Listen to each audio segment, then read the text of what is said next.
On y va pour les énergies pour les cancers, soleil en cancer, ascendant en cancer et lune en cancer pour la fin de l'année 2021, pour les 3 derniers mois, 4e trimestre. Quelles sont les énergies pour vous, mes cancers? Donc pour le mois d'octobre, est-ce qu'on peut avoir une carte s'il vous plaît? Elle est ici. Octobre, novembre. Mes cancers en novembre. Alors pour voir, hop, je vais faire comme ça. Ouais, c'est celle-là, novembre, décembre. Elle est là. Hop, voilà. Alors pour voir mes cancers, qu'est-ce qu'on a comme énergie pour vous pour ce dernier trimestre de l'année? Alors, le pendu, c'est vraiment intéressant. La lune, comment et l'univers, super. Comment les cartes reviennent hein, d'un tirage à l'autre. Très très intéressant. Alors, pour le mois d'octobre, j'ai des gens qui vont être peut-être dans l'attente de quelque chose. Hein. J'ai des gens qui vont devoir patienter encore parce que les choses n'arrivent pas aussi vite qu'elles le voudraient. J'ai aussi des gens qui vont être amenés à changer de point de vue sur quelque chose. Peut-être que la réalité de la vie va les amener à prendre conscience que les choses n'étaient pas telles qu'elles les avaient envisagées. Voilà, on avait peut-être des idées préconçues sur les gens ou sur une situation et ça nous mettait peut-être dans une situation de réactivité, de réaction, pas forcément équilibrée. Et là, j'ai le sentiment que ça va justement s'apaiser, se rééquilibrer. Justement, on a au mois d'octobre pas mal de choses qui se passent dans le signe de la balance. Hein. On a le soleil en balance tout d'abord, et puis on a le 8, une conjonction Mars-Soleil, et le 9, une conjonction Mercure-Soleil. Tout ça dans le signe de la balance, donc des énergies très fortes pour communiquer, penser, hein, puisque Mercure c'est aussi l'intellect, et avoir cette envie, cette énergie de le faire.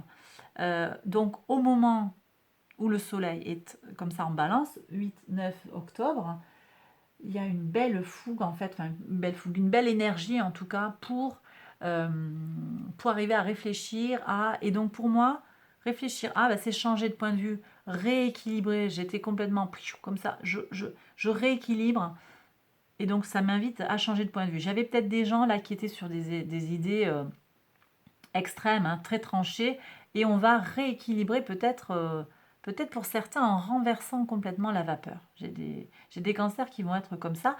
Et puis, j'ai aussi quand même les énergies avec Neptune du poisson, la sensibilité, le secret qui va être en écho avec la lune. Hein. Il y a des choses secrètes, on va voir un petit peu. J'ai aussi tout ce qui va toucher à l'art, à la musique, hein, qui va être favorisé là, pour vous, pour le mois d'octobre. On a Neptune qui est dans le signe du poisson en ce moment, enfin, et au mois d'octobre, ça sera aussi le cas.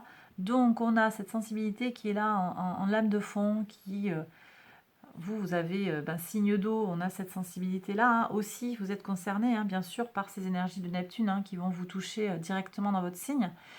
Donc j'ai des gens qui sont invités à aller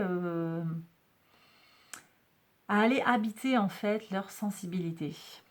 Et j'ai cet écho.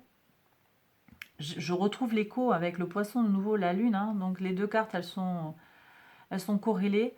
Il y a vraiment un appel à être davantage dans l'empathie et être moins dur ou dur hein, que vous ne l'avez été par le passé.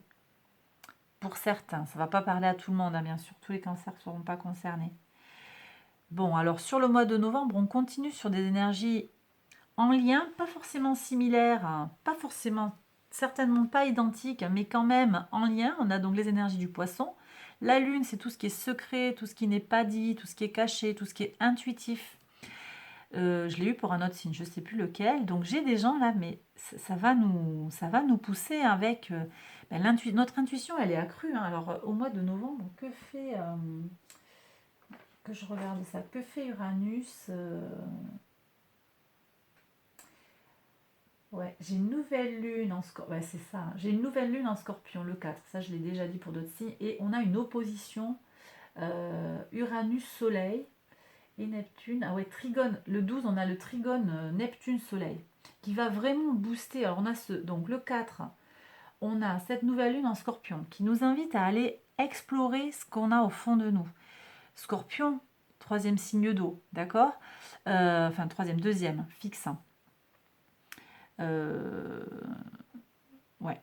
Donc on est invité à aller chercher. Alors vous le faites si ça vous parle, hein, et tout le monde n'a pas envie de le faire et je le comprends complètement. Mais il n'empêche que cette carte là, elle vous invite à aller voir un petit peu ce que vous avez en vous, à vous regarder dans vos tripes un peu, si vous en avez envie, parce qu'il y a des belles choses à aller chercher en fait, toute votre beauté intérieure, toute votre intuition peut-être que vous n'écoutez pas suffisamment. La petite voix intérieure qui vous dit mais non, ne le fais pas, ça tu le sais bien que ça va pas fonctionner, ou alors les petites dévalorisations qu'on a au quotidien et que les petites voix qui nous disent ah mais non, mais t'es pas fait pour ça, t'es pas faite pour ça, ou voilà. Vous prenez si ça vous parle et comme ça vous parle. Mais pour moi, là, j'ai vraiment une invitation avec cette nouvelle lune du 4 novembre à aller chercher dans sa part profonde, sa part secrète et intuitive, une régénération. Donc ça, c'est à réfléchir. Et puis, j'ai ce trigone du 12 novembre, trigone Neptune-Soleil, qui va renforcer encore une fois notre capacité à aller chercher dans nos émotions. Il y a une régénération à aller chercher dans les émotions. C'est vraiment ce que je reçois. Alors vous le prenez, encore une fois, hein, comme ça vous parle. Je ne sais pas comment ça peut parler à certains, si ça fait écho. J'ai des gens qui vont pouvoir en tout cas se régénérer. Hein, le soleil est en Scorpion, c'est la maison par analogie de Pluton. Pluton, c'est la planète de la régénération. Il y a des régénérations à aller chercher pour peu qu'on accepte sa part de sensibilité. Et ça nous donne une réponse en décembre avec une complétude. Hein, on a l'univers, le monde, énergie de Saturne.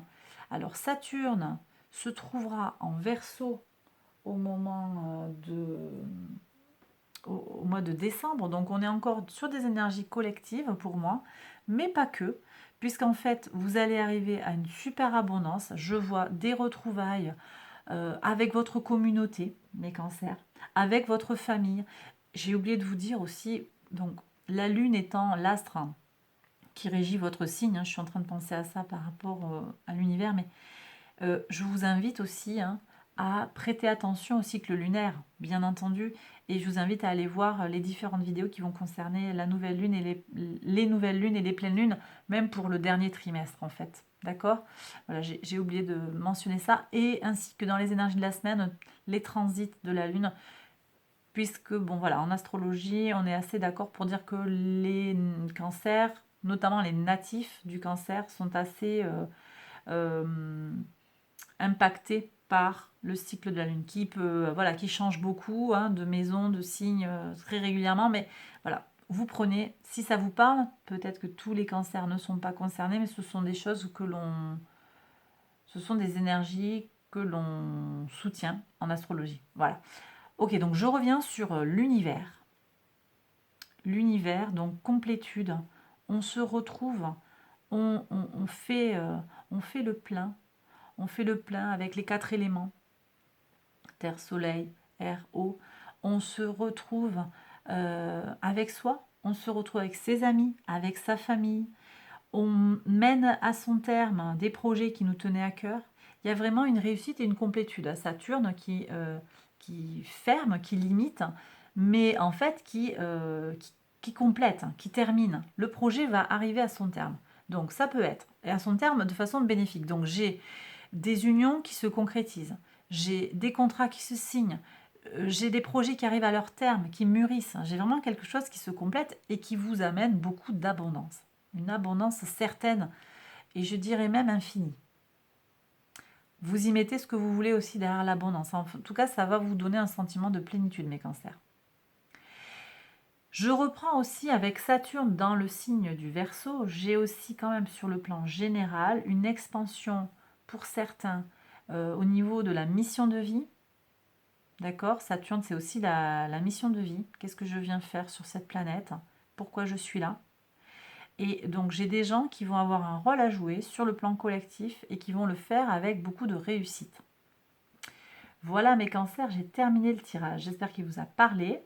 Je vous invite à aller voir les autres vidéos qui concernent votre signe solaire et votre ascendant ou votre signe solaire, donc j'ai dit lunaire, signe lunaire, votre ascendant et votre signe solaire si vous n'êtes pas cancer. Je vous retrouve très vite pour une prochaine vidéo. Prenez bien soin de vous. Bye bye.